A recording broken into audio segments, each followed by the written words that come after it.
Welcome to Microwave Amplifier and Low Noise Amplifier LNA Design Theory and Principles online course RF 526 course where you will learn the fundamental topics needed on a way of becoming a radio frequency design engineer and landing a job in companies like Apple, SpaceX, Qualcomm and Broadcom, and designing ICs going inside phones and laptops or systems going into satellite and planes.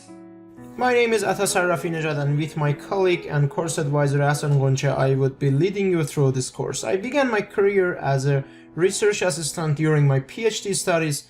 Later on, I moved from academia to industry as an RF and analog design engineer, designing power amplifiers and low noise amplifier ICs. My course advisor Hasan Gonche has more than 5 years RF design and test experience in the industry, working at top semiconductor companies such as Broadcom and Qualcomm, designing RF filter and bringing up of modules going to last phones, laptops and other consumer electronics. We start this course with a summary of microwave design. We talk about different concepts like distributed analysis, S parameters, what is a Smith chart and these kind of things. And then we start the main part of our course with the microwave amplifier design, the two-port network, power definitions.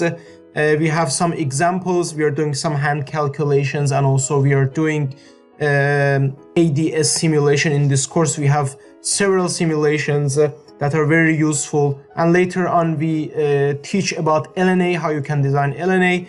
And this course is mainly about the block level design, and we are not talking about the topologies. So in the next course, we mainly doing a topology design and transistor level design. The ideal student for this course is an electrical engineer, computer science student planning to become an expert in RF and land a job in the RF field, or engineers and employees of the communication and radio frequency related companies who want to boost up or refresh their knowledge on the topics.